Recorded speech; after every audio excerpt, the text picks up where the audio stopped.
సాగర్నే తీసుకుంటాం. Hyderabad drinking water Nagarjuna Sagar మీదనే ఉంది.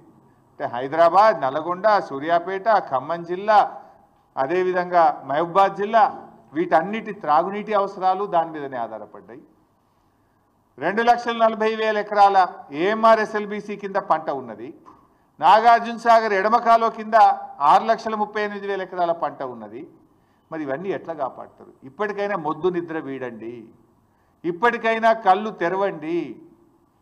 రైతుల పంటలు కాపాడాలంటే తక్షణమే కేంద్ర ప్రభుత్వం మీద ఒత్తిడి తేవాలి. ఆంధ్రప్రదేశ్కు నీటి వాడకాన్ని బంద్ చేయించాలి. కేఆర్ఎంబీ ఆఫీస్ ముందు ధర్నా చేద్దాంపా, మేము కూడా వస్తాం. పోదాంపా ఢిల్లీలో కేంద్ర జలశక్తి మంత్రి కార్యాలయం ముందు ధర్నా చేద్దాం. మీకు చేత కాకపోతే మీ ఎంబడ మేము కూడా వస్తాం, పోయి చేద్దాంపా. ప్రధానమంత్రి కార్యాలయం ముందు చేద్దామా, పోదాంపా అండి. అఖిలపక్షాన్ని తీసుకొని పోండి. అంటే ఏం మిమ్మల్ని గెలిపించి పంటలు ఎండబట్టడానిక? రేపు వేసవి కాలంలో త్రాగునీటికి ప్రజలు ఇబ్బంది పెట్టడానిక? ఇప్పటికైనా ఆంధ్రప్రదేశ్ మిగిలింది 9 టీఎంసీలే. రావాల్సింది మనకు 121, 123, ఉన్నది 100. ఇప్పటికైనా ఏం చేయాలి? తక్షణమే సాగర్ కుడి కాల్వకు నీళ్ళ విడుదల ఆపాలి. ముచ్చెమరి నుంచి నీటిలను ఇంకా తోడుతున్నారు, దాన్ని వెంటనే ఆపాలి. పోతిరెడ్డిపాడు ద్వారా ఇంకా నీళ్లు తరలిస్తున్నారు, దాన్ని వెంటనే ఆపాలి. ఈ ఉన్న 100 టీఎంసీలన్నా మనం తెచ్చుకుంటే ఆ కల్వకుర్తి కానీ, నెట్టంపాడు కానీ, భీమా కానీ, కోయిల్ సాగర్ కానీ, ఏఎంఆర్ ఎస్ఎల్బీసీ కానీ, సాగర్ ఎడమ కాలువ కానీ, ఈ మహబూబ్ నగర్, నల్గొండ, ఖమ్మం, హైదరాబాద్ త్రాగునీటి అవసరాలకు కొద్దో గొప్పో మనం సర్దుకొని వ్యవహారాన్ని నడిపించుకునే అవకాశం ఉంటుంది. లేకపోతే మీరు ఇట్లనే మొద్దు నిద్రపోతే ఇటు ఖమ్మం, నల్గొండ, మహబూబ్ నగర్లో పంటలు దెబ్బతింటాయి. ప్రజలకు రేపు త్రాగడానికి కూడా నీళ్లు లేక ఇబ్బంది పడే పరిస్థితి వస్తుంది. ఇది ముమ్మాటికి కాంగ్రెస్ ప్రభుత్వ వైఫల్యము. ఈ ప్రభుత్వం చేష్టలుడికి చూస్తున్నది, మొద్దు నిద్రపోతున్నది. కనుకనే ఆంధ్రప్రదేశ్ తన ఇష్టం వచ్చినట్టుగా నీటిని ఇవాళ తరలిస్తూ ఉన్నది. ఆలోచించండి, ఇప్పటికైనా మొద్దు నిద్ర వీడండి. మీకు చేత కాకపోతే మీ ఎంబడి మేము వస్తాం. ఏడ ధర్నా చేద్దామో చెప్పండి, మేము రావడానికి రెడీగా ఉన్నాం. ఇవాళ ఏమైంది? బీఆర్ఎస్ అధికారంలో ఉంటే ఈ పరిస్థితి వచ్చేదా? ఇవాళ బీఆర్ఎస్ అధికారంలో లేకపోవడం వల్ల, ఇవాళ తన శిష్యుడైన రేవంత్ రెడ్డి అధికారంలో ఉండడం వల్ల చంద్రబాబు నాయుడు గారికి నీటి తరలింపు సులువుగా అయిపోయింది. ఆయనకు ఈజీగా తరలించుకుంటుండు, అడిగేటోళ్ళు లేడు. ఇవాళ పార్లమెంట్లో కూడా బీఆర్ఎస్ లేకుండా పోయింది. పార్లమెంట్లో బీఆర్ఎస్ ఉంటే ఈ పాటికి మా పార్లమెంట్లో దద్దరిల్లింపజేసేవాళ్ళు. ఎందుకంటే బీఆర్ఎస్ అంటేనే తెలంగాణ, తెలంగాణ అంటే బీఆర్ఎస్. తెలంగాణ హక్కుల కోసం, తెలంగాణ ప్రయోజనాల కోసం నిక్కచ్చిగా మాట్లాడగలిగే పార్టీ బీఆర్ఎస్ పార్టీ. ఇలా 8 కాంగ్రెస్ గెలిచే, 8 బీజేపీ గెలిచే. ఆంధ్రప్రదేశ్ యథేచ్ఛగా నీళ్లు తరలిస్తుంటే నా బీజేపీ ఎంపీ మాట్లాడాడు, నా కాంగ్రెస్ ఎంపీ మాట్లాడాడు. పార్లమెంట్లో ఇవాళ తెలంగాణ గొంతు మూగపోయింది, ప్రశ్నించే గొంతు లేకుండా పోయింది. ఇవాళ తెలంగాణ ప్రజలు ఆలోచించాలి, తెలంగాణ యువత కూడా ఈ రాష్ట్రానికి జరుగుతున్న అన్యాయం గురించి ఆలోచించాలని చెప్పి నేను కోరుతా ఉన్నా. కాంగ్రెస్కు సోయి లేదు, బీజేపీకి ఏమో పట్టి లేదు. దొందే 2 పార్టీలు కలిసి ఇవాళ తెలంగాణకు అన్యాయం చేస్తున్నటువంటి పరిస్థితి ఉంది.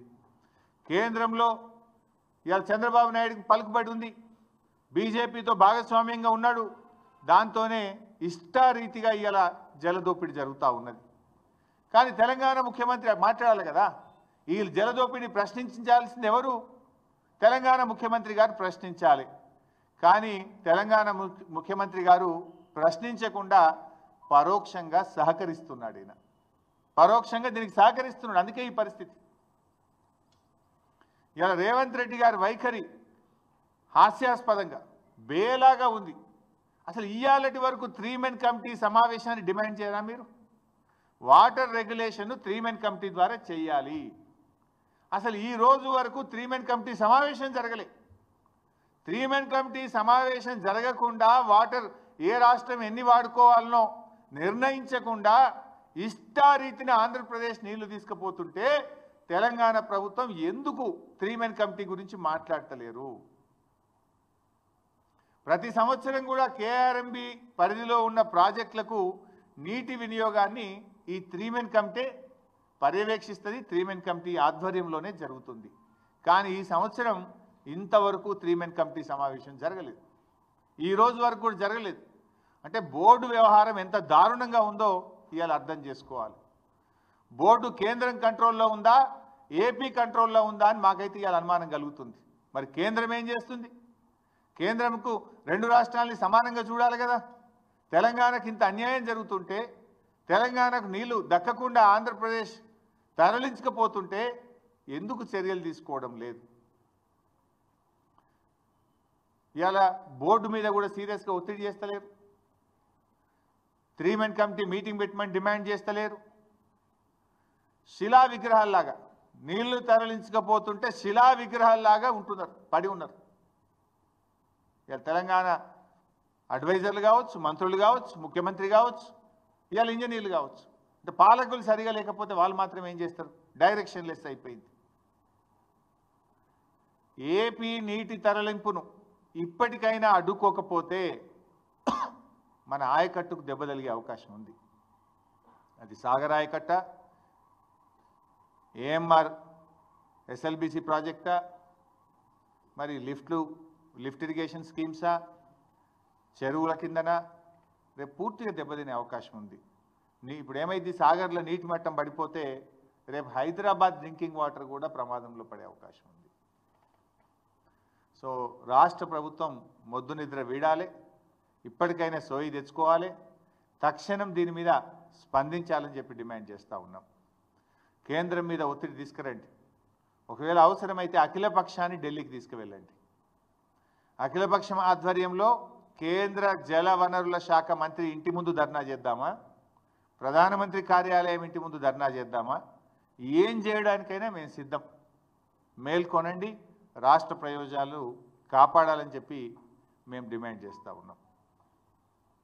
ఇలా బీజేపీని కూడా అడుగుతా ఉన్నా నేను. మీరు కూడా 8 ఎంపీలు గెలిచింది కదా, మరి బీజేపీ 8 ఎంపీలు, 2 కేంద్ర మంత్రులు ఈ రాష్ట్రం నుంచి ఉన్నారు. ఎందుకు? ఎతుకదినడానికా లేక మొత్క సావనికా? దేనికోసం? 8 ఎంపీలు, 2 కేంద్ర మంత్రులు ఉంటే ఏం లాభం? కేంద్ర మంత్రిగా కిషన్ రెడ్డి గారు ఉండి ఏం చేస్తున్నారు? నేను అడుగుతా ఉన్నా. ఇప్పుడు కిషన్ రెడ్డి గారు మీరు నీళ్లు తెస్తారా, లేదా ఆంధ్రప్రదేశ్ ఒత్తిడికో చంద్రబాబు నాయుడు గారు ఒత్తిడికో నీళ్లు నములుతారా? తెలుసుకోవాలి కిషన్ రెడ్డి గారు. పదవులు దేనికోసమండి? రాష్ట్రంలో ఏ ప్రజలైతే మిమ్మల్ని ఎన్నుకున్నారో ఆ రాష్ట్ర రైతులకు, ఆ రాష్ట్ర ప్రజలకు వాళ్ళ అవసరాలు తీర్చడానికి పదవులు. మరి అక్కర్రాని ఆ పదవులు ఉంటేం లాభం, లేకపోతే ఏం లాభం? రాష్ట్ర హక్కులు కాపాడలేని పదవులు ఉండి ఏం ప్రయోజనం అని నేను అడుగుతా ఉన్నా. మీరు చాలా సీనియర్, దయచేసి రివ్యూ చేయండి. రాష్ట్ర ప్రభుత్వం ఫెయిల్ అయిపోయింది. ఈ రాష్ట్రం నుంచి కేంద్ర మంత్రిగా ఉన్న మీరైనా స్పందించండి. You rise to the occasion to protect the interest of Telangana. సందర్భం వచ్చినప్పుడు నిలబడాలి, రాష్ట్రం కోసం నిలబడాలి, గట్టిగా పోరాటం చేయాలి. మీ కనబట్టలేదా ఆంధ్రప్రదేశ్ ప్రభుత్వం చేస్తున్న జలదోపిడి? కిషన్ రెడ్డి గారు కనబట్టలేదా? రేపు సాగర్లో నీళ్లు తగ్గితే మీరు ప్రాతినిధ్యం వహిస్తున్న సికింద్రాబాద్ పార్లమెంట్ నియోజకవర్గ ప్రజల త్రాగునీటి అవసరాలు కూడా ఇబ్బందుల్లో పడతాయి. కృష్ణా బోర్డు మీ పరిధిలోనే ఉంది కదా కిషన్ రెడ్డి గారు, మీరు రివ్యూ చేయండి. కేంద్ర ప్రభుత్వ పరిధిలోనే కృష్ణా బోర్డు ఉంది. హైదరాబాద్ వస్తున్నారు కదా, పిలవండి కేఆర్ఎంబీని. 3 మెన్ కమిటీ ఎందుకు ఈసారి సమావేశం కాలేదు?